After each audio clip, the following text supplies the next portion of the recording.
সচিবালয়ে প্রধানমন্ত্রী তারেক রহমানের সভাপতিত্বে জাতীয় অর্থনৈতিক পরিষদের নির্বাহী কমিটি একনেকের সভা চলছে।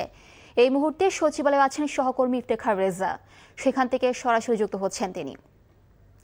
ইফতেখার, একনেকের আজকের সভার এজেন্ডা সম্পর্কে কি তথ্য আছে আপনার কাছে, আমাদেরকে বিস্তারিত জানাবেন।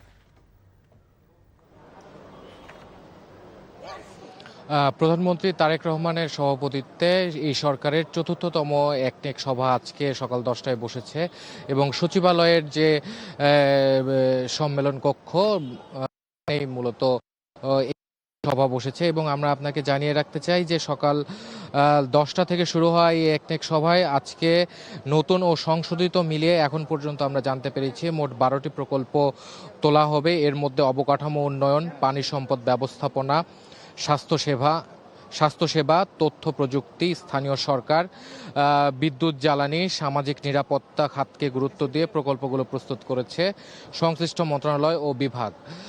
এবং এর পাশাপাশি আরও যদি আলোচনা প্রসঙ্গে যদি অন্যান্য প্রকল্পগুলো বা বাংলাদেশের জন্য সম্ভাবনাময়ী যে প্রকল্পগুলো রয়েছে বিভিন্ন আলোচনা পর্যায়ে, সেই প্রকল্পগুলো সম্পর্কেও আলোচনা হতে পারে এবং আজকে সিদ্ধান্ত না আসলেও হয়তো আগামীতে সিদ্ধান্ত আসতে পারে বলে আমরা ধারণা করছি। এবং এর সাথে জানিয়ে রাখতে চাই যে প্রধানমন্ত্রী তারেক রহমানের আসন্ন চীন সফরের আগেই 4,000 কোটি টাকা ব্যয়ে চট্টগ্রামের আনোয়ারার চীনা অর্থনৈতিক জোন স্থাপন প্রকল্প অনুমোদন পেতে পারে আজকের এ সভায়। এবং এছাড়া আনোয়ারা বাঁশখালী চকরিয়া আঞ্চলিক মহাসড়ক উন্নয়ন, সমন্বিত উপজেলা ভূমি কমপ্লেক্স নির্মাণ সহ যে প্রকল্পগুলো রয়েছে সেই প্রকল্পগুলো সম্পর্কে আলোচনা থাকবে এবং বাংলাদেশ শিশু হাসপাতাল সম্প্রসারণ সহ আরও কয়েকটি বড় প্রকল্প অনুমোদনের জন্য একনেকে উপস্থাপন করা হবে বলে আমরা জানতে পেরেছি। এবং আমি আপনাকে জানিয়ে রাখতে চাই যে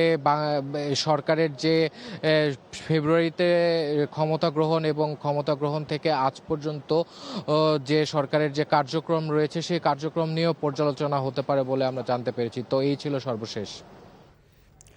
জানছিলাম একনেকের বৈঠক সম্পর্কে।